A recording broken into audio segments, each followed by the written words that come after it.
దేవునికి స్తోత్రం కలుగుతారు. వాక్యాన్ని మనం చదువుకుందాం. యెషయా గ్రంథం 53:3. అతడు తృణీకరింపబడిన వాడు ఆయను, మనుషుల వలన విసర్జింపబడిన వాడు ఆయను, వ్యసనాక్రాంతుడిగాను వ్యాధిని అనుభవించువాడుగాను మనుషులు చూడ నొల్లని గాను ఉండెను. అతడు తృణీకరింపబడిన వాడు కనుక మనము అతన్ని ఎన్నిక చేయకపోతే. చదివినటువంటి వాక్య భాగంలో మనం జాగ్రత్తగా పరిశీలనగా పరీక్షించినట్లయితే ఇక్కడ ఎంకరేజ్మెంట్ మాటలు ఏమి లేవండి, డిస్కరేజ్మెంట్ మాటలే ఉన్నాయి.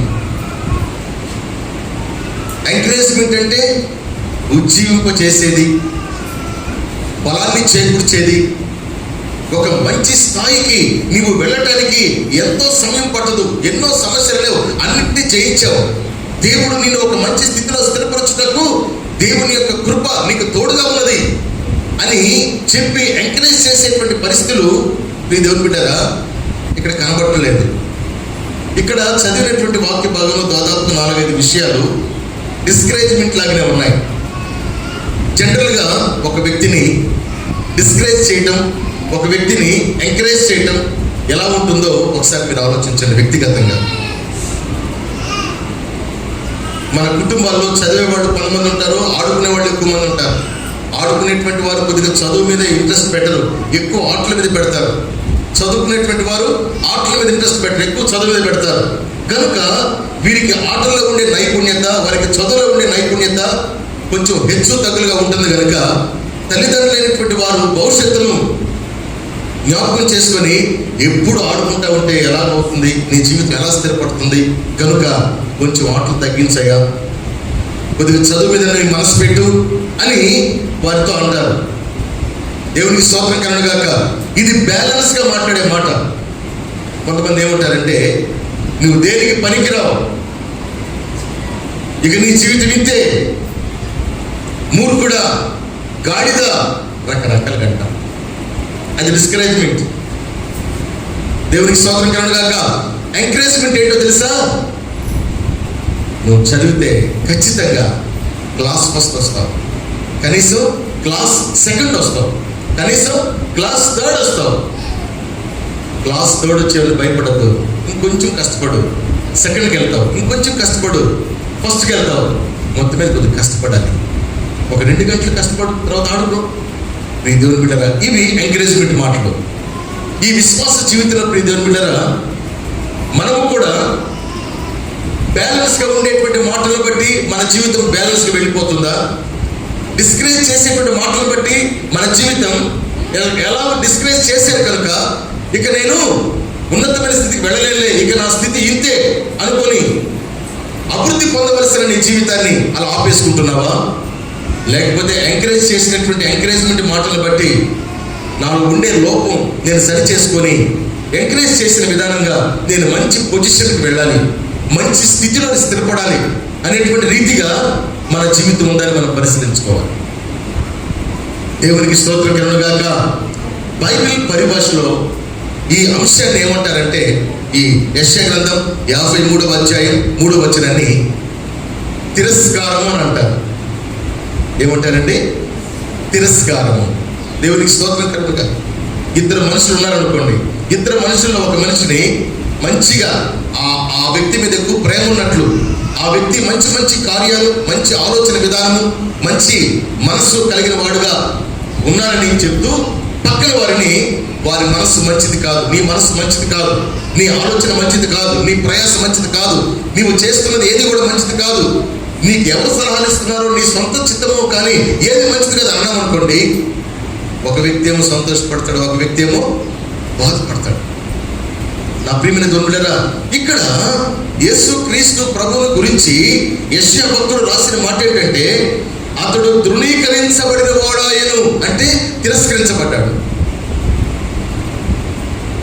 నీ దేవుని బిడ్డరా, తిరస్కారము అనేటువంటి ఈ యొక్క మాటలో ఉండే అర్థాన్ని మనము ధ్యానం చేస్తూ ఉన్నాం. చూడండి, ఇక్కడ తిరస్కారము అనేటువంటి దాని ద్వారా చాలా మంది ఏమయ్యారు? కొంతమంది ఉగ్రవాదులు అయ్యారు. ఎలాగ నన్ను ఈ రీతిగా అంటున్నారు కనుక, ఇలాంటి ఆలోచనలు, ఇలాంటి నిందలు నా మీద మోపుతున్నారు కనుక నేను ఎలాగూ అలాగే అవ్వాలి, ఉగ్రవాదిగా అవ్వాలి. కొంతమంది మనం అంటూ ఉంటాం, వీడు చిన్న చిన్న దొంగతనాలు భలే చేస్తారండి, మొన్న కూడా అక్కడేదో దొరికితే తీసుకొచ్చి నాకు ఇచ్చాడండి, ఎవరికి తెలియకుండా నిమిషాల దగ్గరికి వచ్చి అందించేశారండి దొంగతనం తీసుకొచ్చినటువంటి ఆ వస్తువును అని ప్రతిసారి ఒక వ్యక్తిని పొగిడామనుకోండి, ఒకరోజు పెద్ద దొంగతనం చేసి పెద్ద వస్తువు తెచ్చి నీకు ఇస్తాడు. ఎందుకంటే వాడికి అలవాటు అయిపోయింది, వాడు చేసే పనిని మనం ప్రోత్సహించాం కనుక. నా ప్రియమైన దొరికిడారా, ఇక్కడ చూడండి, కొంతమంది ఉగ్రవాదులు అయ్యారు, కొంతమంది ప్రతీకారం తీర్చుకునే వారిగా ఉన్నారు. మనం డిస్కరేజ్ చేస్తే వారు కూడా మనం డిస్కరేజ్ చేసేవారిగా ఉంటారు, మనం ఎంకరేజ్ చేస్తే వారు కూడా మనం ఎంకరేజ్ చేసేవారిగా ఉంటారు. మూడవదిగా కొంతమంది నాస్తికులుగా మారిపోతారు. ఇక దేవుడు లేదు, ఇక ఏమీ లేదు లోకంలో, నా స్వశక్తి, నా జీవితం, నా ఆలోచన ఇంకా అంతా కూడా నా చిత్తమే, నాకెవరు ఏం చెప్పనక్కర్లేదు, దేవుడు అనేటువంటి బోధనకు అక్కర్లేదు, నాకు బ్రతకటం వచ్చు, నేను ఎలాగైనా బ్రతకలను అనుకుంటారు. కొంతమంది నాస్తికులు అయిపోతారు. కొంతమంది ఉన్నత స్థితిలో ఉండవలసిన వారి జీవితాలు దరిద్రత స్థితికి వెళ్ళిపోతాయి. ఉన్నతమైన స్థితిలో ఉండాలని తల్లిదండ్రులు గద్దిస్తారే కానీ, మనము నాశనం కావాలని తల్లిదండ్రులే కానీ, దేవుని వాక్యమే కానీ మనలను ఎక్కడ కూడా గద్దించదు. దేవుని యొక్క శ్రేష్టమైన వాక్యం సెలవిస్తుంది, గద్దింపునకు లోబడువాడు, లోబడనొల్లని వారు పశుప్రాయుడు అంటండి. గద్దింపును అసహించుకునేవాడు పశుప్రాయుడు అని ఉంది. అంటే అప్పుడే పుట్టినటువంటి పశువుతో సమానం అంట. పశువు అప్పుడే పుట్టిన పశువుకి విసులు వేసి రైట్ వేళ్ళు అంటే ఎంతదండి, అది కూలబడిన ఆ స్థితి నుంచి అది లేచి వెళ్ళడం దానికి తెలియదు, అక్కడే మూలుగుతా కూర్చుంటుంది. పశువు అప్పుడే ప్రసవించబడింది, అక్కడే భూమి మీద పడిపోయింది. కన్నటువంటి ఆ యొక్క పశువు ముద్ద ట్రాఫిక్ అడ్డం వచ్చిందని మనం విజులు వేసి పక్కన లేచి పరిగెత్తి పక్కెళ్తుంది పశువు, అప్పుడే పుట్టింది అది. నీ దేవుని బిడ్డలారా, దానితో పోల్చాడు ఇక్కడ. గద్దింపును అసహించుకుని వారు ఎవరు? పశుప్రాయులు. నీ దేవుని బిడ్డలారా చూడండి, గద్దింపును జ్ఞానముగా తీసుకుని వారు తప్పించబడుదురు. దేవునికి స్తోత్రం. శాపము నుండి, ప్రమాదం నుండి, నష్టం నుంచి, భయంకరమైన ప్రతి పరిస్థితి నుంచి మనం తప్పించబడాలంటే గద్దింపు కానీ, హెచ్చరిక కానీ, ఆజ్ఞ కానీ, ఏదైనా కానీ మనము దాన్ని అర్థం చేసుకోగలిగినట్లయితే రాబోతున్నటువంటి పరిస్థితి నుంచి మనం తప్పించబడతాం. ఒకవేళ అర్థం చేసుకోకుండా ఏం కాదులే అన్నట్లుగా మనం ఉండే పరిస్థితిలోనే, మనం ఉండే ఆలోచనలోనే, మనం చేసే విధానంలోనే ఇదివరకు చేసినటువంటి పాత ప్రవర్తన ద్వారానే నీవు ఉన్నట్లయితే అది ఎప్పుడు ప్రమాదం, ఎప్పుడు నష్టం, ఎప్పుడు భయంకరమైన పరిస్థితి వస్తుందో తెలియదు. కానీ ఖచ్చితంగా ఆ పనిష్మెంట్ వారు అనుభవించక తప్పదు. దేవునికి స్తోత్రం కలుగుగాక. అనుభవించక తప్పదు. దేవుడు చెప్తున్నాడు చూడండి, తిరస్కారము అనేటువంటి దాని ద్వారా ఉన్నతమైన స్థితిలోకి వెళ్ళవలసిన జీవితాలు దరిద్ర స్థితికి వెళ్ళిపోతున్నాయి. తిరస్కారం అనేటువంటి ద్వారా ఓటమితో కూడినటువంటి స్థితికి వెళ్ళిపోతున్నారు. తిరస్కారము ద్వారా అణగారిన పరిస్థితికి చేరుకుంటున్నారు. తిరస్కారము ద్వారా ఇల్లు విడిచి పారిపోతున్నారండి. ఈ రోజుల్లో రైల్వే స్టేషన్స్లో, రైల్వే బోగీస్లో, బస్ స్టాండ్స్లో రకరకాలుగా కొంతమంది పిల్లలు చిన్న వయసులోనే నాశనం అయిపోతున్న పిల్లలు చిన్న వయసులో బీడీలు తాగుతారు. కింద క్లీన్ చేస్తే దొరికినటువంటి బీడీలు, సిగరెట్లు ఏరుకొని జోకులు వేసుకొని పక్కకు వెళ్ళి వాళ్ళు టైం పాస్ ఎలా చేయాలో తెలియక ఒక నలుగురు పిల్లలు బ్యాచ్ అయ్యి కూర్చొని అగిపెట్టి వెలిగించి తాగుతూ కూర్చొని ఆ మాటలు ఈ మాటలు చెప్పుకుంటారు. అలా కొంచెం పెద్ద అయిన తర్వాత బ్రాందీ బాటిల్ ఏదైనా కొంచెం మిగిలిన దొరికితే అవి తాగుతూ ఉంటారు. ఇలాగ నాశనమైన వాళ్ళు చాలా మంది ఉన్నారు. ఇల్లు విడిచి పారిపోయిన వాళ్ళు లేరా అండి? నా ప్రియమైన దేవుని బిడ్డలారా, నేను చిన్న దినములలో నేను చాలా మంది అలా చూశాను. మా నాన్న రైల్వే స్టేషన్ సూపరింటెండెంట్గా చేశాను. స్టేషన్ సూపరింటెండెంట్గా చేసినప్పుడు ప్రతి ట్రైన్లో మా నాన్న ఎక్కడికైనా ఫ్యామిలీతో వెళ్ళడానికి ఫస్ట్ క్లాస్ పాస్ ఉండేది. ఢిల్లీ, లాహోర్, జలంధర్ ఎక్కడికైనా వెళ్ళిపోవచ్చు, ఫ్యామిలీతో ఫస్ట్ క్లాస్ పాస్లో వెళ్ళిపోవచ్చు. మన రైల్వే స్టేషన్ సూపరింటెండెంట్గా చేశారు. అప్పుడు ఆ ట్రైన్లో దేవుని బిడ్డలారా కింద తుడటానికి 10 మంది వచ్చేవారు. నా వయసులో ఉండేవాడిని చూసి నేనేంటి ఈ యొక్క ఏసీ కంపార్ట్మెంట్లో ఈ ఫస్ట్ క్లాస్ బోగిలో మా నాన్నతో పాటు మెత్తగా పడుకున్న పరుపుల పెట్టారు దాన్ని. వెళుతుంటే వీడేంటి చూడడానికి వచ్చాడు, వీడు కూడా నా వయసే కదా, విడువ నాలాగా వాళ్ళ నాన్నతో పాటు వెళ్ళొచ్చు కదా అనుకునేవాడిని. అక్కడ వాళ్ళ నాన్న క్రమశిక్షణ తప్పిపోయాడో, లేకపోతే నాన్న బిడ్డలు క్రమశిక్షణలో పెట్టడంలో పెట్టలేదో, లేకపోతే బిడ్డలు వారి ఇష్ట ప్రకారంగా వెళ్ళిపోయారో తెలియదు, కానీ వాడి జీవితం అలా ఉంది, నా జీవితం ఇలా ఉంది అని అర్థం చేసుకునే జ్ఞానం ఆ రోజున నాకు లేదు.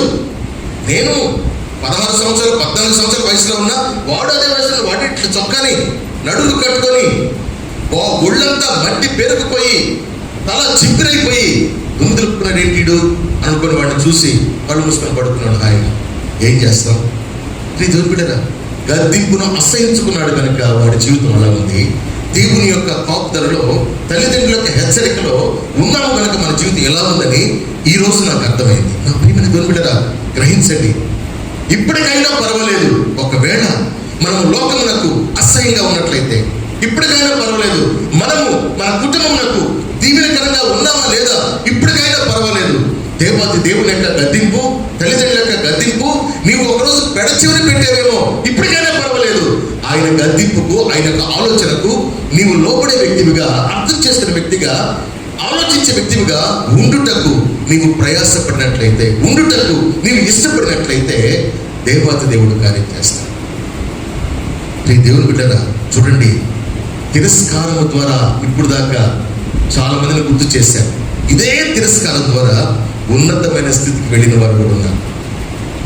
హల్లెలూయా, హల్లెలూయా. అమెరికా పట్టణంలో, దక్షిణ అమెరికా అనేటువంటి పట్టణంలో సెకండ్ వరల్డ్ వార్ జరిగింది. 2వ ప్రపంచ యుద్ధం జరిగింది.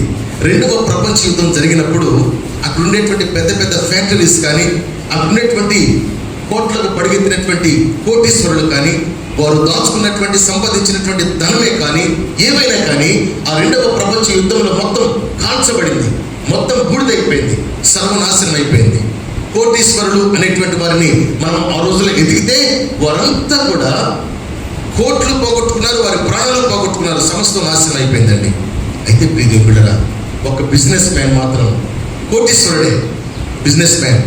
అయితే ఆయన కొద్దిగా ప్రార్థన పరుడు, కంప్లీట్గా కాదు, కొద్దిగా ప్రార్థన పరుడు.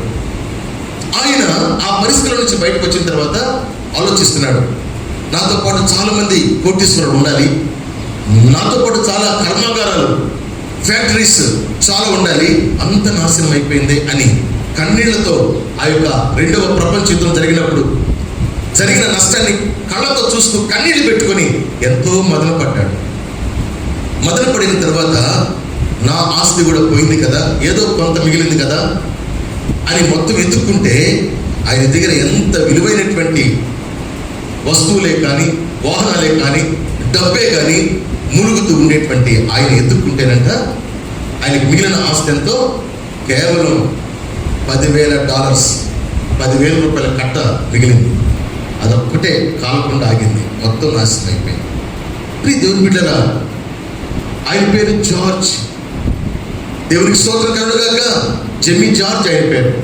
ఆ పరిస్థితిలో ఆయన ఏం చేశారంటే, మనసంతా బాధగా ఉంది. మాస్టర్ గారికి ఫోన్ చేయడం, ఫోన్స్ పనిచేయట్లేదు. అయితే నేను మరలా బ్రతకగలనా, మరలా బిజినెస్ చేయగలనా, మరలా నేను మంచి స్థితికి రాగలనా, ఇదివరకు నా స్థితి ఎలా ఉందో ఆ స్థితిని నేను మరలా కలిగి ఉండగలనా అని ఆలోచిస్తూ తనకు తెలియకుండా కళ్ళు మూసుకొని ప్రార్థన చేసుకున్నాడు. దేవునికి స్తోత్రం కలుగుగాక.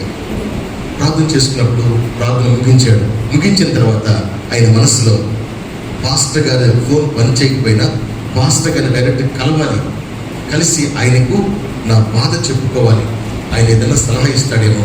ఇదివరకైతే నేను బిజినెస్ వ్యామోహంలో ఉండి దేవుని సన్నిధికి క్రమంగా వెళ్ళలేకపోయాను, దేవునికి దశమ భాగం సమర్పించలేకపోయాను, దేవుని ఎదుట పరిశుద్ధమైన పల్లారాధనలో పాల్గొనలు పంచుకోలేకపోయాను. దేవుని సన్నిధిలో పరిచర్య చేయుటకు నేను అన్నిట్లో చేతులు ముడుచుకునేటువంటి వాడిని, అన్నిట్లో ముందుగా ఉండేవాడిని కాదు. ఎప్పుడైనా కుదిరితే 3 నెలలకో 6 నెలలకో మందిరానికి వెళ్ళేవాడిని, ఏదో మనసుకు వచ్చిన కానుకేసేవాడిని. నేను ఎంత సంపాదిస్తున్నానో, ఎలా బ్రతుకుతున్నానో, లోకంలో ఉండేటువంటి పరిస్థితులు ఏంటో ఇవన్నీ కూడా నాకు అర్థం కలిగి ఇప్పుడు నాకు మొత్తం అర్థమైంది. నా జీవము ఏ పాటిది, సమస్తం నాశనం అయితే నేను ఒక్కడిని సజీవుడిగా ఉండటానికి దేవుడు నన్ను ఎందుకు కనికరించాడు, ఎందుకు కాపాడాడు అని తనలో తాను ప్రార్థన చేసుకున్నాక ఆ హృదయంలో ఉండేటువంటి ఆలోచనలు పంచుకున్నాడు. దాని కొరకై పాస్టర్ గారి దగ్గరికి వెళ్ళాడు. పాస్టర్ గారి దగ్గరికి వెళ్ళిన తర్వాత నా ప్రియమైన దేవుని బిడ్డలారా, పాస్టర్ గారితో మాట్లాడుతుంటే పాస్టర్ గారు కన్నీరు కార్చాడంట, అతను కన్నీరు కార్చాడు. అయిపోయిన తర్వాత పాస్టర్ గారు నా ఖాళీ ఉన్నప్పుడల్లా కొద్దిగా మనశ్శాంతి కోసం ప్రార్థన చేసుకొని మీ దగ్గరికి రావాలనిపిస్తే నేను మీ దగ్గరికి వచ్చి కాసేపు గడిపి వెళ్తానంటే, ఖచ్చితంగా రండి బ్రదర్, రండి ఖచ్చితంగా, చాలా సంతోషం, we are welcome any time, no problem అని చెప్పాడు. ప్రీతుల పిల్లరా, వెంటనే సంతోషంతో వెళ్ళిపోయాడు. మరలా ప్రేయర్ చేసుకుంటున్నాడు. 2 రోజులకి మరలా వచ్చాడు. అలా వస్తూ పోతున్న క్రమంలో పాస్టర్ గారు కాసేపు కూర్చోనా, నేను రెడీ వస్తాను, కొన్ని విషయాలు మాట్లాడతాను నీతో అన్నాడు. అన్న సమయంలో ఆయన వెయిటింగ్ హాల్లో కూర్చున్నాడు. కూర్చున్నప్పుడు ప్రక్కనే పేపర్ ఉంది, న్యూస్ పేపరు. ఆ న్యూస్ పేపర్ చూస్తూ అది తీసుకొని చేతిలోకి చదవటానికి ప్రారంభించాడు.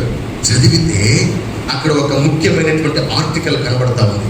ఏంటి ఆ ఆర్టికల్ అని అంటే, దేవుని బిడ్డలారా, 200 ఎకరాల స్థలం ఏంటండి అంత నష్టపోయింది. ఆ యొక్క 2వ ప్రపంచ యుద్ధంలో మొత్తం సర్వనాశనమైంది.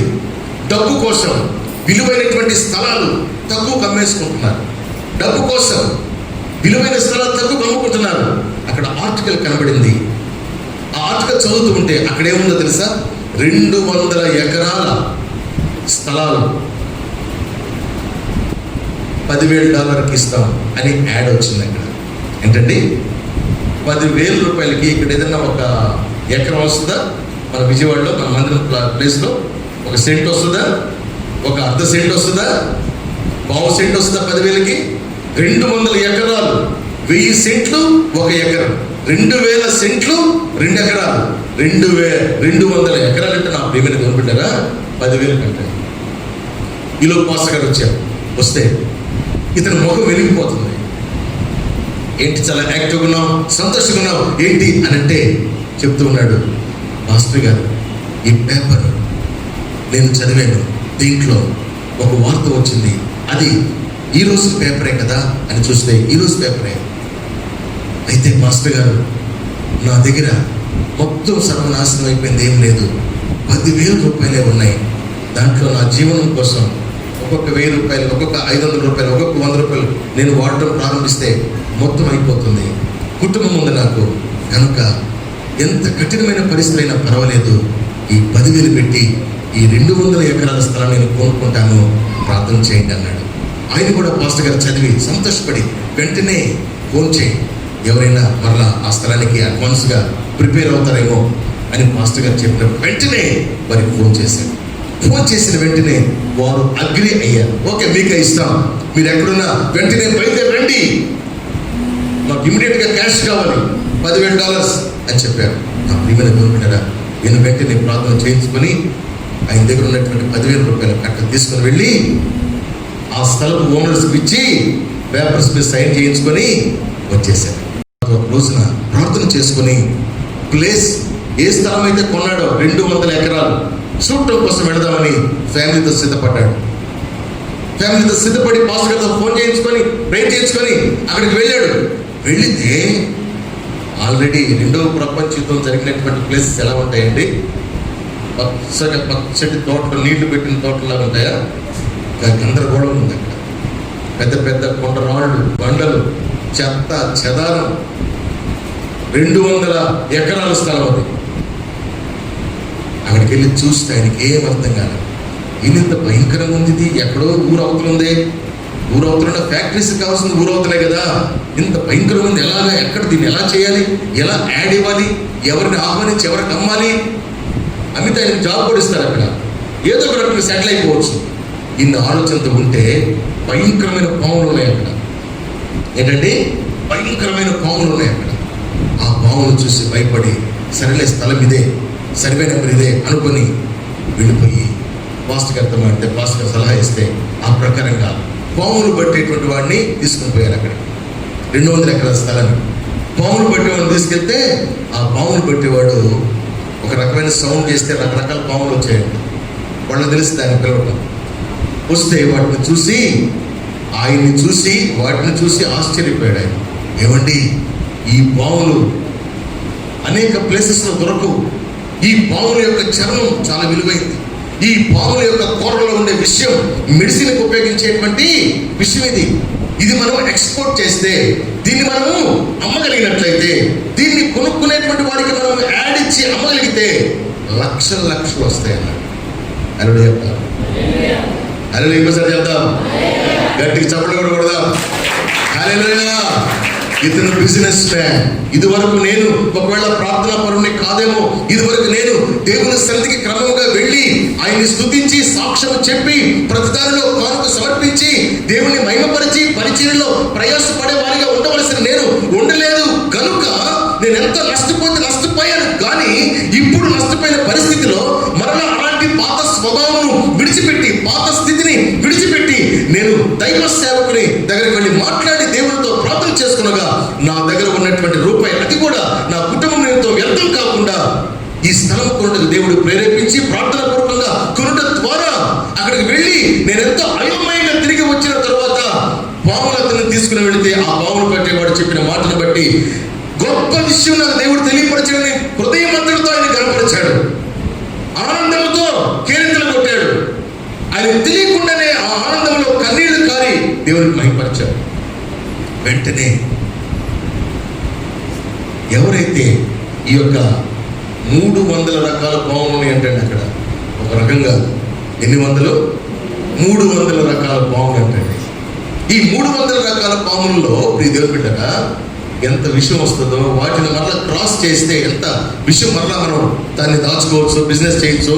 ఇదంతా కూడా ఈయన తెలుసుకొని వెంటనే ఎవరైతే కొనుక్కుంటారో వారికి సంబంధించినటువంటి వారికి తెలియపరచ నిమిత్తమై చక్కగా ప్రణాళిక చేసుకొని తెలియపరిచి వారిని పిలిపించి ప్రతి పాము కాస్ట్ లెక్క కట్టి అమ్మటం జరిగింది.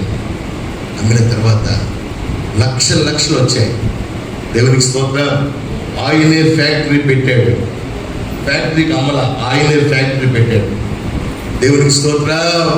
ఫ్యాక్టరీకి అమ్మి ఒక చిన్న జాబ్ నాకు ఇవ్వండి, మీకు స్థలం అమ్మాను కదా అని అడగకుండా ఆయనే ఫ్యాక్టరీ పెట్టి ఆ యొక్క నష్టము జరిగి ప్రాణాపాయ స్థితిలో ఇంకా కొర ప్రాణాలతో దరిద్ర స్థితికి, దీన స్థితికి, బ్రతుకు చెడినటువంటి స్థితికి, ఇంకా బ్రతికేటువంటి ఆలోచన లేనటువంటి స్థితిలో ఉండేటువంటి వారికి ఆ ఫ్యాక్టరీలో ఉద్యోగాలు ఇచ్చాడు. మంచి ఆహారం పెట్టాడు. మంచి ప్రార్థన, ఆరాధన, స్తుతి, ధూపం వేశాడు. దేవునికి భయంకరంగా మారింది. ఇప్పుడు దక్షిణ అమెరికాలో దేవుని బిడ్డరా 4 ఉన్నతమైన స్థితిలో ఉండేటువంటి వారిలో ఆయన కూడా ఒకడు. హల్లెలూయా. ఎందుకు నేను ఈ మాట చెప్పానంటే, మన జీవితంలో తిరస్కారం వచ్చినప్పుడు మనము పారిపోకూడదు. ఇతను ఎక్కడికి వెళ్ళాడు? ఒంటరిగా ప్రార్థన చేశాడు. దాని తర్వాత జంట స్నేహం కోసం సేవకుని దగ్గరికి వెళ్ళాడు. దాని తర్వాత సేవకుడు ఇచ్చిన ఆజ్ఞ ప్రకారంగా దేవుని సన్నిధిలో ఒక క్రమమైనటువంటి విశ్వాస జీవితాన్ని కలిగి జీవించినట్టు సమర్పించుకున్నాడు. దాని తర్వాత ఈ లోకంలో ఉండేటువంటి ఇదివరకు పాత స్థితిని విడిచిపెట్టాడు. ఈ లోకంలో పటిష్టమైన దేవుని దృష్టికి అంగీకార యోగ్యమైన జీవితాన్ని జీవించినట్టు సమర్పించుకున్నాడు. దీని ద్వారా తన జీవితము ఫలించింది. దేవునికి స్తోత్రం. చాలా మందికి తిరస్కారం అనేటువంటిది ఇష్టం. ఎవరైనా నీవు చక్కగా డ్యూటీ చేయట్లేదు, చక్కగా పని చేయట్లేదు, చక్కగా కుటుంబాన్ని పోషించట్లేదు, చక్కగా నీవు మాట్లాడట్లేదు, నీ ఆలోచనలు వేరేగా ఉన్నాయి, నీ యొక్క సంపాదన చక్కగా ఉపయోగించట్లేదు, నీవు ఎవరెవరితో తిరిగి సమస్యను నాశనం చేస్తున్నావు, రకరకాలుగా ఎందుకంటారో తెలుసండి. నీవు బాగుపడాలనే కానీ వాడవాలని కాదు. మనల్ని ఎవరైనా గద్దించినప్పుడు, ఎవరైనా మనలను హెచ్చరించినప్పుడు, ఎవరైనా మనలను ఆజ్ఞాపించి ఇదిగో ఇది కరెక్ట్ కాదు అని చెప్పినప్పుడు వీరికి నా మీద కోపమేమో అనుకోకూడదు. నేను ఎందుకు ఇలా అనిపించుకున్నాను, కారణం ఏంటి, నాలో ఏది లోటు ఉంది, ఏది నాలో సరి చేసుకోవాలి అనే ఆలోచన ఎవరికైతే ఉంటుందో వారు స్టెప్ బై స్టెప్ అభివృద్ధికి వస్తారండి. దేవునికి స్తోత్రం కలుగుగాక. గద్దింపును అసహించుకుని వారు పశుప్రాయులు, గద్దింపుకు లోబడి వారు దేవుని కుమారులు అనబడదురు. దేవునికి స్తోత్ర. ఆశీర్వాదములకు వారసత్వం సంపాదించుకునే వారు ఎవరంటే, దేవాది దేవుడు పరిశుద్ధ గ్రంథంలో ప్రతి ఒక్కరొకరికై దాచి సిద్ధపరిచి ఉంచినటువంటి దీవెన ఎవరు పొందుకుంటారో అనంటే దేవుని యొక్క గద్దింపును, ఆజ్ఞను, దేవుని యొక్క చిత్తమును, హెచ్చరికను ఎవరైతే అర్థం చేసుకుని ఆ ప్రకారంగా జీవించినట్టు ప్రయాసపడేవారుగా ఉంటారో వారు ఈ యొక్క గద్దింపు, ఆజ్ఞ, హెచ్చరిక ద్వారా ఒక నూతనమైన ఆశీర్వాదానికి సమీపం అవుతారు. హల్లెలూయా. నా ప్రియమైన దేవుని బిడ్డలారా, యవనస్తులు అప్పుడప్పుడు తల్లిదండ్రులు గద్దిస్తారు, పెద్దవారిని అప్పుడప్పుడు తాత అవ్వలు గద్దిస్తారు. అప్పుడప్పుడు ఎంత పెద్దవాళ్ళమైనా కూడా దేవుని వాక్యం మనల్ని గద్దిస్తుంది. దేవుని వాక్యం అంటే నీ జీవితమునకు సాలినటువంటి గద్దింపు. ఒకవేళ తల్లిదండ్రుల యొక్క గద్దింపు నీవు చదువు కొరకో, వ్యాపారం కొరకో, పరిశుద్ధంగా జీవించడం కొరకో, మందిరానికి వెళ్ళటం కొరకో, లోకంలో ఉండే చెడు సహవాసాలు విడిచిపెట్టడం కొరకో అయితే, కానీ దేవాది దేవుని యొక్క గద్దింపు అయితే నీవు భూమి మీద జీవించినంత కాలము నిన్ను ఎక్కడ కూడా తప్పట అడుగు వేయకుండా, ఎక్కడ కూడా నిన్ను నశించిపోయేటువంటి స్థితిలోనికి దిగజార్చకుండా నీ జీవిత కాలవంతం కాపాడేది దేవుని ఆజ్ఞ, హెచ్చరిక, దేవుని యొక్క గద్దింపు. దేవునికి స్తోత్రం కలుగుగాక. ఇక్కడ నా ప్రియమైన దేవునిలా చూడండి, ఒక శ్రేష్టమైన మాట రాస్తాడు దావీదు మహారాజు. కీర్తన గ్రంథం 118:15. నీతిమంతుల గుడారములలో రక్షణను గూర్చిన ఉత్సాహ సునాదము వినబడును. దేవునికి స్తోత్రం. అలా చెప్దాం. నీతిమంతుల గుడారము అంటే ఏంటో తెలుసండి. నీతిమంతుడైనటువంటి ఆ ఒక్కడైనటువంటి నిన్ను, నన్ను, ప్రపంచాన్ని, ఆయన్ని ఆశ్రయించుటకు, ఆయన్ని వెంబడించి ఆయన్ని సమీపించిన ప్రతి ఒక్కరిని శ్రేష్టమైనటువంటి కృపకు, దీవెనకు అర్హులుగా మార్చేటువంటి సమర్థుడే నీతిమంతుడు. దేవునికి స్తోత్రం. ఆ నీతిమంతుడు ఎవరనంటే నీ కొరకు, నా కొరకు ప్రాణం పెట్టిన నజరేయుడైన యేసుక్రీస్తు ప్రభువు. దేవునికి స్తోత్రం కలుగుగాక. ఈయన అంటున్నాడు చూడండి, ఏమన్నాడండి? నీతిమంతుల గుడారములలో ఉత్సాహ సునాదం ఎప్పుడు వినబడుతుందంటే నీవు రక్షించబడినప్పుడు వినబడుతుంది. రక్షణ అని అంటే నీవు కంప్లీట్ గా ఆయన చేతిలో పెట్టుకోవటమే రక్షణ. నీవు కంప్లీట్ గా ఉదయం మొదలుకొని రాత్రి వరకు, రాత్రి మొదలుకొని ఉదయం వరకు వ్యాపారాలకు వెళ్ళినప్పుడు, వ్యాపారం నుంచి ఇంటికి వచ్చినప్పుడు, ఇంటి అవసరతలలో అన్నింటిలో కూడా నా ప్రియమైన దేవుని బిడ్డలారా, దేవా నీ చిత్తమే సిద్ధింప చేయాలి, నీ యొక్క ఆలోచన నా పక్షంగా జరగాలి. దేవా నీవు నన్నైనా ప్రభా మిస్లీడ్ చేసేవాడివి కాదు, రాంగ్ డైరెక్షన్ లో నడిపించేవాడివి కాదు, నన్ను మోసగించేవాడివి కాదు, నన్ను మభ్యపెట్టేవాడివి కాదు, నన్ను పాడు చేసేటువంటి వారితో జత చేయమని చెప్పేవాడివి కాదు. నీవు నష్టపోయేటువంటి, పాడయ్యేటువంటి, ఓడిపోయేటువంటి దరిద్ర స్థితికి హీనులతో కలిసి కొట్టుకుపోయే పరిస్థితి నుంచి వేరు చేసేవాడు ప్రభా. కనుక నా ప్రభా నేను నిన్ను అంగీకరిస్తూ ఉన్నాను. నేను నీ యొక్క అడుగు జాడలో ఉన్నటకు నన్ను అప్పగించుకుంటున్నాను. నీ ఉంటే నాకు చాలు ప్రభా. ఈ లోకంలో ఏది ఉన్నా ప్రభా నీలాంటి సమృద్ధి ఇచ్చేటువంటిది లోకము కాదు. నీవు మాత్రం నాతో ఉంటే చాలు ప్రభా, నీవు నాతో ఉంటే చాలు ప్రభా అని ఎవరైతే ఆయన్ని అంగీకరిస్తారో వారిని దేవుడు తన యొక్క రెక్కల చోట్ల దాస్తాడు. వాళ్ళే రక్షణ పొందిన వారు. ఆమేన్.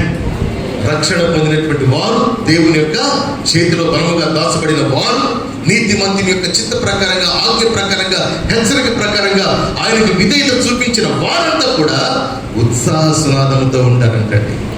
చాలా కుటుంబాలు దేవుణ్ణి అంగీకరించినట్లుగానే ఉంటాయి. చాలా మంది భక్తులు దేవుడు మాకు తెలుసు, దేవుడు మాకు ఇష్టం, దేవుడిని మేము ఆరాధిస్తున్నాం, దేవుడి సన్నిధికి వెళ్లకుండా ఉంటాం, దేవుడు అంటే మాకు చాలా భయం, దేవుడు అంటే భక్తి, దేవుడి సన్నిధికి వెళ్ళి కానుకలిస్తాం, దేవుడి సన్నిధికి సాక్ష్యం చెప్తాం, దేవుడు మాకు చాలా చేశాడని చెప్తారే కానీ ఉత్సాహ సునాదం ఉండదండి. దేవునికి స్తోత్రం కలుగుగాక. హల్లెలూయా. నీతిమంతుడైన దేవుణ్ణి ఎవరైతే అంగీకరిస్తారో, అంగీకరించబడినటువంటి వారంతా కూడా నీతిమంతుడైనటువంటి దేవుని యొక్క వాక్యం అనేటువంటి శ్రేష్టమైన బలమైనటువంటి రెక్కల చాటున ఎవరైతే ఒదుగుతారో, ఒదిగినటువంటి వారికి ఆ యొక్క నీతిమంతుడైనటువంటి దేవుడు, ఆ రక్షకుడు, ఆ క్రీస్తు, ఆ యేసు వారికి పరిపూర్ణమైనటువంటి, వారికి సమృద్ధికరమైనటువంటి ఆహారమును, అది ఆర్థికంగా కావచ్చు, ఆరోగ్యపరంగా కావచ్చు, అభివృద్ధి పరంగా కావచ్చు, జ్ఞాన వివేకముల యందు కావచ్చు, పరిశుద్ధమైనటువంటి జీవితం యందు కావచ్చు, కృప వెంబడి కృప పొందేటువంటి స్థితి కావచ్చు, ఏదైనా కానీ అన్నింటిలో ఉన్నతమైనటువంటి దీవెన పొందుతూ వారు ఉండగా వారు ఉత్సాహ సునాదంతో జీవిస్తారు. హల్లెలూయా. దేవాది దేవుడు నీవు ఉత్సాహ సునాదంతో జీవించాలని ఆశపడుతున్నాను. ఇక్కడ యెషయా గ్రంథంలో మనం చదివినప్పుడు అన్ని తిరస్కారాలే. అతడు తృణీకరింపబడెను, మనుషుల వలన విసర్జింపబడెను. వ్యసనాక్రాంతుడుగాను వ్యాధిని అనుభవించువాడుగాను ఆయను. మనుషులు చూడ నొల్లని వానిగాను ఉండెను. కనుక అతనిని మనము ఎన్నిక చేయకపోతే, ఎన్ని తిరస్కారాలే! ఇంత తిరస్కారం చేసినటువంటి ఈ యొక్క స్థితికి అప్పగించబడిన నజరేయుడైనటువంటి యేసుక్రీస్తు ప్రభువు గురించి యెషయా గ్రంథంలో యెషయా ప్రవక్త రాసిన ఈ 53:3లో ఉండేటువంటి యొక్క వాక్యమును బట్టి యేసు ప్రభు మనల్ని దూషించాడా? యేసు ప్రభు, నేను వీరికి రక్షణకర్తగా ఉండను, వీరు నా మాట వినేటువంటి ప్రజలు కాదు, వీరి కోసం నేను ఎందుకు నా ప్రాణమును త్యాగం చేయాలి, నేను ఎందుకు వీరి కోసం అద్భుతమైన ఆశ్చర్యమైనటువంటి స్వస్థత కార్యాలు ఎందుకు చేయాలి, వీరు నన్ను అర్థం చేసుకుంటున్నారా, వీరు నాకు శత్రువులుగా ఉంటున్నారు, నా ద్వారా మేలు పొంది కూడా నన్ను ప్రేమించేవారుగా లేరు, నా తండ్రిని అర్థం చేసుకునేవారుగా లేరు, ఈ లోకంలో జీవించే జీవితము కొద్ది కాలమే, 70 సంవత్సరాలు, ఈ లోకాన్ని విడిచిన తర్వాత నిత్యరాజ్యముకు రావాలి, అక్కడ అనేక నివాస స్థలాలు ఉన్నాయి, అక్కడ మరణం లేదు, అక్కడ రాత్రి లేదు, అక్కడ ఆకలి లేదు, అక్కడ దప్పిక లేదు, అక్కడ సస్యశ్యామలమైనటువంటి సుస్థిరపరచబడినటువంటి మార్పు లేనటువంటి ఘనమైనటువంటి శుద్ధ సువర్ణమైన బంగారుతో నిర్మించబడినటువంటి పట్టణం. అక్కడికి వెళ్ళి తీసుకెళ్ళడానికి నేను వస్తే వీళ్ళు నన్ను తిరస్కరిస్తారా అని యేసు ప్రభు ఎక్కడ మాట్లాడారు? తండ్రి, వీరేం చేస్తున్నారో వీరికి తెలియదు కనుక వీరిని క్షమించు అన్నాడు. నీ దేవుని బిడ్డరా, ఆయన క్షమించు అని తండ్రితో అన్నాడు. తండ్రి క్షమించడానికి సిద్ధంగా ఉన్నాడు, కుమారుడు కూడా క్షమించడానికి సిద్ధంగా ఉన్నాడు. ఆ క్షమాపణ నా కొరకని గ్రహించేటువంటి వారిగా నీవు నేను ఉంటేనే ఆ దీవెన మన మీదకి వస్తుంది. ఆ దీవెన మన మీదకి వస్తే నీ ఇంట్లో, నీ హృదయంలో ఉత్సాహ సునాదం మొదలవుతుంది. ఒకవేళ తండ్రి వీరేం చేస్తున్నారు, వీరిని క్షమించు అని యేసు ప్రభు చెప్పినా, తండ్రి క్షమించడానికి సిద్ధంగా ఉన్నా, ఆ క్షమాపణ నీకు కలిగిందని నువ్వు గుర్తించకపోతే, ఆ క్షమాపణ నీకు వచ్చిందని నీవు అంగీకరించకపోతే, ఆయన అడుగుజాడలో జీవించటకు, ఆయన ఆజ్ఞానుసారంగా, ఆయనకు ఇష్ట ప్రకారంగా జీవించడానికి సమర్పించుకోకపోతే, ఆయన వీరేం చేస్తున్నారు, వీరిని క్షమించు ప్రభు అని తండ్రికి చెప్పుకున్నా, తండ్రి సిద్ధంగా ఉన్నా నీవు అంగీకరించకపోతే దేవుని కార్యం జరగదు. నీవు అంగీకరించాలి. నేను క్షమించబడ్డాను. 2020 సంవత్సరాల క్రితం నా కోసం ప్రాణం పెట్టిన ఆ యేసయ్య నన్ను ఈ లోకంలో ఉత్సాహ సునాదంతో జీవించేటువంటి జీవితాన్ని నా కొరకు సిద్ధపరిచి ఉంచాడు. సిద్ధపరిచిన జీవితాన్ని నేను అలంకరించుకొని జీవిస్తా, నేను అనుభవిస్తూ జీవిస్తూ అనేకులకు ప్రభు ఈ స్థితి నాకు ఇచ్చాడని ప్రకటిస్తా. ప్రభు యొక్క కార్యములు నాలో వారు చూసినట్లుగా నేను జీవిస్తా అనేటువంటి సిద్ధపాటు కలిగిన వారిగా ఎవరైతే ఉంటారో, దేవుని స్తోత్రం కలుగును గాక, వారు మాత్రమే క్షమించబడతారు. ఎప్పుడైనా ఎవరైనా సహాయం కోరినప్పుడు తప్పకుండా చేస్తాను బ్రదర్, తప్పకుండా చేస్తాను సిస్టర్ అని అంటే, మీకు ఆ సమయంలో అడిగిన వెంటనే నో అనకుండా ఎస్ అన్నారని సంతోషపడతాం, ఎంతో సంతోషపడతాం. పడిన తర్వాత నెక్స్ట్ మాట ఏంటంటే, ఎప్పుడు చేస్తారు బ్రదర్ ఆ సహాయం, ఎప్పుడు రమ్మంటారు బ్రదర్, ఎప్పుడు కలవమంటారు బ్రదర్, మీరు కలుస్తారు, నన్ను కలవమంటారు, ఇప్పుడేనా అని అంటాం కదా. ఇప్పుడు కాదు బ్రదర్, నెక్స్ట్ జనవరి 1 తర్వాత అన్న వరకు. ఎలా అయిపోద్ది? ఈ రోజుల్లో చాలా మంది నా ప్రియమైన దేవుని బిడ్డరా, దేవుడు దీవిస్తాడంట, దేవుడు ఆశీర్దిస్తాడంట, దేవుడు నా అక్కర తీరుస్తాడంట, దేవుడు నా అప్పులు చెదరబడతాడంట, దేవుడు నా బిడ్డలను దీవిస్తాడంట, దేవుడు నాకు ఆరోగ్యం ఇస్తాడంట అనుకుంటా ఉంటారే కానీ దీవించాడా? అభివృద్ధి పరిచాడా? అప్పులు చెదిరిపోయినాయా? సమాధానకరంగా జీవిస్తున్నావా? ఇదిగో ప్రభువు యొక్క వాగ్దానమును బట్టి నేను విశ్వాసంతో వెళ్ళినందుకు, నా తీర్మానం స్థిరపరచుకున్నందుకు దేవాతి దేవుడు తన రెక్కల చాటున నన్ను దాచి, నా హృదయంలో ఉండే దుఃఖాన్ని, నా మీద ఉండేటువంటి అవమానకరమైనటువంటి, నా మీద ఉండేటువంటి భారభరితమైన స్థితి, భరించలేని స్థితి, ఓదార్చలేని స్థితిలో ఉండేటువంటి నన్ను, ఆయన రెక్కల చాటును ఒదిగినటువంటి నన్ను కనికరించి నా హృదయంలో ఉండేటువంటి ప్రతి విషయాన్ని ఆయన తీసివేసి నా హృదయమును తేలిక చేసి, ఇదిగో దేవుడు నన్ను దీవించాడని చెప్పేటువంటి వారిగా మనం ఉండాలి. అందుకని ఆయన తృణీకరింపబడటం ఈ లోకానికి వచ్చాడు. తిరస్కారం మన జీవితానికి ముగింపు కాదు, పారిపోవద్దు. ఏ విషయాల్లో అయితే మనము పారిపోయి ఉన్నామో ఆ విషయాలు మరల వాటిని చేయించాలని దేవుని పరిశుద్ధమైన పాదాల చేత ప్రభువా నన్ను నీకు అప్పగించుకుంటున్నాడు తండ్రి, నన్ను నీకు అప్పగించుకున్నాడు తండ్రి. దేవా, నీతిమంతుని యొక్క గృహంలో ఉత్సాహ సునాదం వినబడేటువంటి కుటుంబం ఎక్కడైతే ఉంటుందో అక్కడ నా ప్రభువా నీవు అనేక కార్యాలు, దీవెనకరమైన కార్యాలు నా కుటుంబం మీద, నా పిల్లల మీద, నా అవస్థల మీద, నా అభివృద్ధి మీద నీవు అడగకుండానే నీవు తీర్చివేస్తావు. నీవు అడగకుండానే నీ తండ్రికి నీ హృదయంలో పుట్టేటువంటి ప్రతి తలంపు ఎరిగి ఉన్నాడని వాక్యం సెలవిస్తావు. మనం అడగనక్కర్లా. నా భర్త, నా భార్య, నా బిడ్డలు, నా ఆర్థిక స్థితి, నా ఆరోగ్యం, నా జీవితం ఇలా ఉండని అడగనక్కర్లా. నీవు ఆయనకి అప్పగించుకుంటే చాలు, నీవు ఆయన ఆజ్ఞకు లోబడితే చాలు, అద్భుతమైన కార్యం ప్రభు చేస్తాడు. నమ్మిన వారు స్తోత్రం చెల్లిద్దాం. హల్లెలూయా. ప్రియ దేవుని బిడ్డలారా, చూడండి, ఈ యొక్క విశ్వాస జీవితంలో మనం నేర్చుకోవాల్సిన విషయం ఏంటంటే, మనము కానీ ఆయన చిత్త ప్రకారంగా వాక్యానికి, ఆజ్ఞకు, హెచ్చరికకు మనము లోపడకపోతే, మనము యథారాజా తదాప్రాజలాగా లోకంలో ఇదివరకు జీవించినట్లుగానే జీవించేటువంటి వాడిగా మనం ఉన్నట్లయితే, ఇక్కడ ప్రభు ఒక మాట అంటాడు. ఫైనల్గా లాస్ట్గా యొక్క వాక్యం మనం చదువుదాం. ఏమంటాడు? 118వ కీర్తన 22-23 అంటాడు, ఇల్లు కట్టువారు నిషేధించిన రాయి మూలకు తలరాయాయను, అది యెహోవా వలన కలిగినది, అది మన కనులకు ఆశ్చర్యము. ఇంకొక మాట అంటాడు, యెహోవా ఇల్లు కట్టించని ఎడల దాని కట్టువాని ప్రయాస వ్యర్థమే. చూడండి, రెండు మాటలు. ఈ రెండవ మాట, మనం వాక్యం అనే ఆజ్ఞకు, హెచ్చరికకు మనము లోపడకపోతే నీ ప్రయాస వ్యర్థమని సెలవిస్తావు.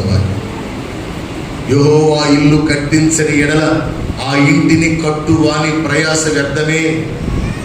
ఇద్దరు సంపాదించే వాళ్ళుగా ఉంటారు కుటుంబంలో, భార్య, భర్త, వారికి ఉన్నటువంటి తెలివితేటలను బట్టి. కానీ ఆ కుటుంబము కట్టబడటం కష్టమంటండి. ఒక కొలిక్కి రాదు, ఒక సంపూర్ణత ధరించదు, ఒక సంతోషము ధరించదు, ఒక ఆనందము ధరించదు. కారణం ఏంటి తెలుసా? నీ ఇంటిని, ఈ కుటుంబ వ్యవస్థను సిద్ధపరిచిన నజరేయుడైనటువంటి యేసయ్య, నీ కొరకు, నా కొరకు అనేక వాగ్దానాలు ఇచ్చిన యేసయ్య, నీ కొరకు ప్రాణత్యాగం చేసిన యేసయ్య, నీ కొరకు నీతిమంతుడిగా వచ్చి నీ మీద ఉండేటువంటి పాపము, నీ మీద ఉండేటువంటి దోషము, నీ మీద ఉండేటువంటి శాపము, రోగము, నీ మీద ఉండే అవమానము, శరీర సంబంధమైన ప్రతిదీ కూడా ఆయన తొలగించిన నిమిత్తమై ఆయన మహిమ రూపుడై ఉండి, ఆయన మనిషిగా మారి, ఆయన ఈ లోకములకు వచ్చి మనిషిలో ఉండేటువంటి పాపమును ఆయన మీద వేసుకొని ఆయన ప్రక్షాళన చేసి మరలా మహిమలోకి వెళ్ళిపోయినటువంటి ఆ యొక్క పుణ్యమూర్తి చేసినటువంటి ఆ పుణ్య కార్యమును ఎవరైతే గ్రహించకుండా ఎప్పుడు ప్రయాసపడతా ఉంటారో వారి కొరకు రాసిన మాట, యెహోవా ఇల్లు కట్టించని ఎడల కట్టువాని ప్రయాస వ్యర్థం. ఈ మాటను మనం బాగా గుర్తు చేసుకోవాలి, ఈ వారం అంతా చదువుకోవాలి. యెహోవా ఇల్లు కట్టించిన ఎడల కట్టువాని ప్రయాస వ్యర్థం. యెహోవా ఇల్లు కట్టించిన ఎడల కట్టువాని ప్రయాస వ్యర్థం. ఇలా అనుకుంటూ ఉండాలి.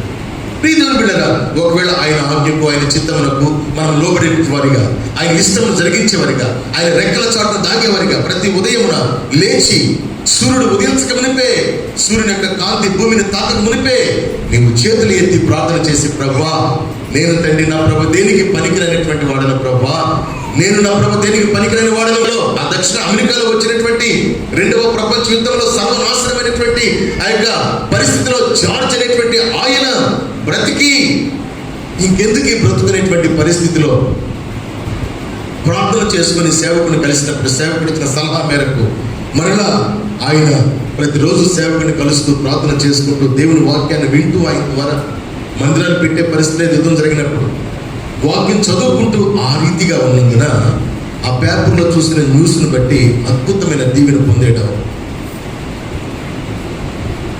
నీతిమంతుల్ని ఆయన ఎన్నడూ కదలనివ్వడంట. నీతిమంతుల ప్రక్కన 1000 మంది పడిన, నీతిమంతుల ప్రక్కన 10,000 మంది కూడిన, నీతిమంతులు ఎదుట సర్వ రోగములు వెంబడించిన ఏమీ చేయలేమంటాడు. ఎందుకు తెలుసా?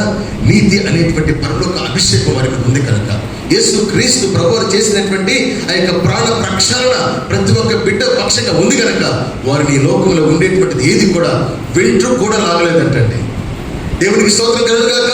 నా ప్రియమైన దేవుని బిడ్డరా, ఈ లోకంలో జీవిస్తున్న మనం యెహోవా నా ఇల్లు కట్టించాలనుకుని మనం ఆయనతో ముడివేయబడి పెనవేయబడి మనము ఆయన రెక్కల చాటున దాచబడి మన హృదయంలో ఉండేటువంటి ప్రతి విధమైనటువంటి ప్రతి నిత్య అవసరత ఈ వారంలో, ఈ నెలలో, ఈ సంవత్సరంలో, రాబోతున్నటువంటి కాలంలో ఏదైతే దేవుని ద్వారా పొందాలో అవన్నీ ప్రభువుకు అప్పగిస్తూ నీవు ఎంతగా దేవునికి పరిచారకునివిగా పరిచయం చేసే సంఘముగా నశించిపోతున్న వారి కోసం, కుటుంబం కోసం, వంశాల కోసం, దేశం కోసం ప్రార్థన చేసే బిడ్డగా ఉంటావో దానిని బట్టి నా ప్రియమైన దేవుని బిడ్డరా, దేవాతి దేవుడు నిన్ను కట్టిస్తాడు. ఆమె చెప్తాం హల్లెలూయా. ఒకవేళ నీవు తిరస్కారం పొందిన ఏం చదవండి 118, 22, 23లో ఇల్లు కట్టేవారు నిషేధించిన రాయి మూలక తలరాయాయను. బేదర్ మేస్త్రి గోడ కట్టేటప్పుడు కొన్ని రాళ్ళు చేతికి అందిస్తుంటే పెట్టుకుంటే వరుసగా వస్తూ ఉంటాడు. వస్తూ కొన్ని రాళ్ళు కింద పడేస్తుంటాడు. మోసుకొచ్చినాడేమో అన్ని తీసుకొస్తే కొన్ని కింద పడేస్తున్నాడు అనుకుంటాం. ఎందుకంటే ఆ రాయి కింద పడవేయబడడానికి గల కారణం ఏంటంటే దానికి 4 వైపులా కార్నర్స్ సరిగా లేవు, 4 మూలలు సరిగ్గా లేనందువలన బేదర్ మేస్త్రి బాగుండేమో లైన్లో పెడతాడు, బాగానే పక్కన పడేస్తాడు. ఎక్కడైతే ఇరుకైన స్థలము, తక్కువ స్థలం వస్తుందో అప్పుడు ఆ పారవేసిన రాయి మాత్రం ఇవ్వమని అడుగుతాడు. ఇల్లు కట్టువారు నిషేధించిన రాయిని మూలక తలరాయి చేస్తారంట. దేవునికి స్తోత్రం. పడవేయబడిన స్థితిలో ఒకవేళ ఉన్నామనుకొని దిగులు చెందద్దు. పడవేయబడిన స్థితిలో మనం ఉన్నాం, ఇక దేవుడు ఏంటి, బంధువులు ఏంటి, డబ్బు ఏంటి, ఆరోగ్యం ఏంటి, ఇంత కష్టపడినటువంటి నా కష్టం ఏమైంది, ఎంతమందికో సహాయం చేశాను, ఎంతమందికో మేలు చేశాను, ఎవరు నన్ను గురించి అవసరం తెలుసుకోవట్లేదు, ఎవరు నాతో మాట్లాడలేదు, ఎవరు నన్ను గురించి కనుక్కోవట్లేదు అనుకుంటున్నావేమో,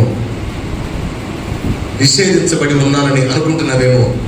ఇక్కడ 118, 22, 23లో ప్రభు చెప్పిన మాట ఏంటంటే తెలుసా, నిషేధించబడిన రాయి మూలకు తలరాయి. మనమంతా మూలరాళ్ళు అవుతుంగాక. మన దేవుడు ఎప్పుడు తక్కువగా ఎంచలేదు. ఆయన విడిచిపెట్టకూడని భాగ్యమని తండ్రి స్థలమును ఆయన ఆశించగా విడిచిపెట్టకూడ భాగ్యమైనప్పటికీ కూడా విడిచిపెట్టి మన కోసం వచ్చాడు, ఈ దరిద్రుల కోసం. ఎందుకు వచ్చాడు తెలుసా, మనకి ఇచ్చినటువంటి 70 సంవత్సరాల ఆయుష్ కాలంలో ఆయన ద్వారా మేలు పొంది, ఆరోగ్యం పొంది, సంతోషం పొంది, ఆనందం పొంది ఆయన్ని స్తుతించేవారిగా భూమి మీద ఉండాలని, మనం స్తుతించే స్తుతి ధూపమే సింహాసనము చేరాలని కోరుకుంటూ ఉన్నాడు. మనం స్తుతించే స్తుతి ధూపమే సింహాసనం చేరే స్థితిలో ఉన్నట్లయితే భూమి మీద నీవు అనేక వంశములకు ఒక మూలరాయిగా ఉంటావు. మనకు మూలరాయిగా ఉన్నటువంటి ఒక వ్యక్తి గుర్తు చేస్తాను. అబ్రహాము మూలరాయి, ఆమేన్. ఇస్సాకు మూలరాయి, ఆమేన్. యాకోబు మూలరాయి, ఆమేన్. యాకోబుతో దేవుడు వాగ్దానం చేశాడు, యాకోబు నీవు 12 మంది గోత్రాలకు కర్త అవుతావు, నీ నుండి 12 మంది గోత్రాలు వస్తున్నాయి. అంత మాత్రమే కాకుండా ప్రతి గోత్రంలో ఒకడు రాజు అవుతాడని చెప్పాడు. ఆమేన్.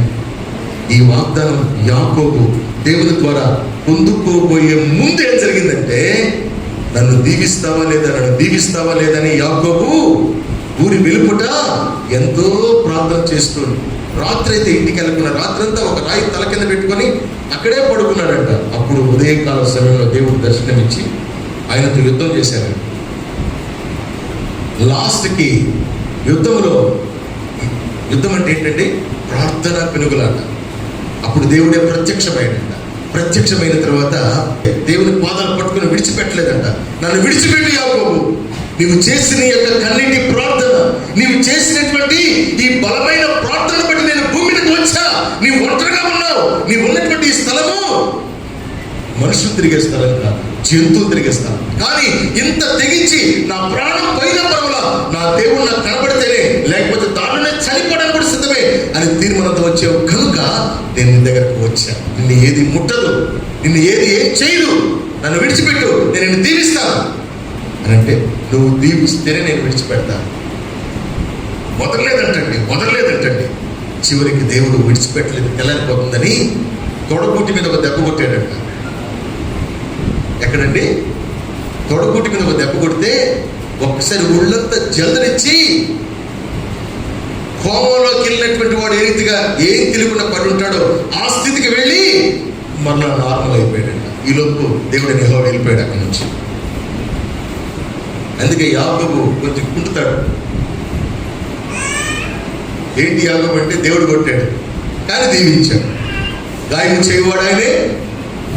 గాయము నాకు దెబ్బ తగిన బాధ కాదు కానీ నా యొక్క హృదయ వాంఛ నా దేవుడు తీర్చాడు. అంత మాత్రమే కాదు కానీ నాకు 12 మంది గోత్రాలకు కర్త స్థితి ఇచ్చాడు. అంత మాత్రమే కాదు కానీ ప్రతి గోత్రంలో ఒక రాజును లేపాడు. దెబ్బ కొడితే కొట్టాడు. నీ దేవుని బిడ్డారా, దేవాతి దేవుడు మనల్ని దీవించాలంటే ఈ లోకంలో సాతాను ఒప్పుకోవడం కనుక, ఈ లోకంలో సాతాను ద్వారా నీ స్వచిత్తన ద్వారా ఒకవేళ దెబ్బలు తింటున్నటువంటి స్థితిలో ఉన్నావేమో, నలిగిన చిక్కిన అవమానకరమైన అప్పులతో నిందలతో వేదనతో ఉన్నావేమో, దేవుణ్ణి ఆశ్రయించి ఆయన పాదముల చెంత యాకోబు వలె పెనుగులాడేటువంటి విశ్వాసిగా నీవు ఉండటానికి ఇష్టపడినట్లయితే ఖాళీ టైంలో నీ ఇంట్లో గదిలో తలుపు వేసుకో. సెల్ ఫోన్ ద్వారా ఫోన్ కాల్స్ రాకుండా ఆపేసుకో. నేను ఒక గంటన్నర 2 గంటలు ఆయన పాదాల చెంత నేను ప్రార్థన చేయాల్సిందే. పూట తీర్మానం చేసుకో. మందిరంలో కూడా ప్రార్థన చేసుకో. ఎప్పుడైతే అలాంటి స్థిర తీర్మానం చేసుకుంటావో దేవుని కనుదృష్టి నీ మీద ఉంటుంది. ఆమేన్. ఎన్నో అవకాశాలు ఉన్నా కూడా ప్రార్థన తర్వాత చేసుకున్నాంలే, కూడికి తర్వాత పెడదాంలే, ఆదివారం ఆరాధన తర్వాత ఆదివారం పెడదాంలే, ఆ కూడికి పెడతారు దాని గురించి తర్వాత ప్రార్థన చేద్దాంలే, తర్వాత అనుకునేటువంటి పరిస్థితిలో ఎప్పుడు కూడా మనం చేయలేము, ఎప్పుడు కూడా మేలు పొందలేము. అన్ని పనులు ఆపుకొని ముందుగానే పాదాల చెంత, ప్రభా దీనికోసం నేను సన్నిధికి వచ్చానయ్యా, నా పక్షాన్ని నీ కార్యం చేయి ప్రభా. దేవా సాక్ష్యం చెప్పుకుంటానయ్యా. దేవా నా కుటుంబంలో సంతృప్తికరంగా ఉంటానయ్యా. దేవా నా కుటుంబానికి సాక్షిగా ఉంటానయ్యా. దేవా నా ఎదుట ఇరుగు పొరుగు వారు నశించిపోతున్నటువంటి సమస్యల శోధనలో జయించలేక ఉండేటువంటి వారికి నేను ఒక సాక్షిగా ఉంటానయ్యా అని దేవుడు బిడ్డరా నీవు ఉండగలగాలి. దాని ద్వారా దేవాతి దేవుడు నిన్ను విడిచిపెట్టాడు. చెట్టుకు కాయ భారం కాదు. దేవునికి స్తోత్రం. మనం దేవునికి భారం కాదు. మనం ఎప్పుడైతే ఆయన మీద ఆధారపడతామో, తిరస్కరించబడిన స్థితిలో ఉన్నప్పటికీ, నిషేధించబడినటువంటి స్థితిలో ఉన్నప్పటికీ, పాత పద్ధతుల ద్వారా మనము వృద్ధి చెందలేక మన ముందు అనేకలు వృద్ధి చెంది మనము దిగజారిన స్థితిలో ఉన్నప్పటికీ ఆయన్ని ఆశ్రయించే బిడ్డగా, యాకోబు వలె పెనుగులాడేటువంటి విశ్వాసంగా నీ హృదయాన్ని నువ్వు చెక్ చేసుకొని ఒకసారి ఆయన సన్నిధికి వస్తే ఆయన నిన్ను యెహోవా ఇల్లు కట్టించిన ఇల్లు ఎలా ఉంటుంది? ఎలా ఉంటుందండి? నిత్యము ఉత్సాహ సునాదముతో ఉంటుంది. యెహోవా ద్వారా కాపాడబడిన కుటుంబాలు ఎలా ఉంటాయి? ఉత్సాహ సునాదముతో ఉంటాయి. యెహోవా ద్వారా దీవించబడిన కుటుంబాలు ఎలా ఉంటాయి? ఉత్సాహ చెప్పండి సునాదముతో ఉంటాయి. యెహోవా ద్వారా దీవించబడకుండా, యెహోవా ద్వారా జయము పొందకుండా, యెహోవా ద్వారా కాపుల పొందకుండా ఉండేటువంటి కుటుంబాలు ఎలా ఉంటాయి? వేదనతో ఉంటాయి, నలిగిన స్థితిలో ఉంటాయి, చితికిన స్థితిలో ఉంటాయి, శోధనతో ఉంటుంది. ఎంత కష్టపడినా తృప్తి లేదు, ఎంత ప్రయాసపడి వచ్చినా రాత్రి నిద్ర పట్టలేదు, ఎంత అలిసిపోయి పడుకోవాలనుకున్నా కూడా అనేక ఆలోచనలు.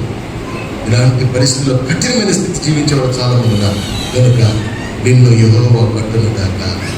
నిన్ను తిరస్కరించినటువంటి పరిస్థితులను బట్టి నువ్వు భయపడి పారిపోకుండా మరలా దేవా ఎందుకు నేను తిరస్కారం పొందాలి, ఎందుకు నా ప్రభు ఇలాంటి పరిస్థితి మీదకి వచ్చింది, నన్ను కాపాడు ప్రభు అని యేసుక్రీస్తు ప్రభువాన్ని మనం తిరస్కరించిన ఆయన మనలను అసహించుకోకుండా ఆయన కడవని రక్తపు బొట్టు కార్చి ఆయన తన శరీరమును నాగటి చాళ్ళుగా దున్నేటువంటి ఆ ఒంట్రోతులకు అధికారులకు అప్పగించుకొని ఆయన మరణమగునంతగా తనను సమర్పించుకున్నాడు. మరణమయ్యాడు. తర్వాత ఆయన తండ్రి ఆయన్ను సజీవుడుగా 3వ రోజు లేపాడు. అదే రీతిగా మన మీద ఏలుబడి చేస్తున్న ప్రతి శాపమును, ప్రతి పాపమును మనము సజీవుడైన దేవుడు ఏ రీతిగా తన కుమారుడైన యేసును పునరుద్ధరణ శక్తితో లేపాడో, అదే పునరుద్ధరణ శక్తితో మనము కూడా ఈ లోకంలో దేవునికి మహిమకరమైన సాక్షులుగా, దేవుని ప్రియ బిడ్డలుగా లోకమునకు ప్రకాశమానముగా ప్రకాశించుదుము గాక. హల్లెలూయా.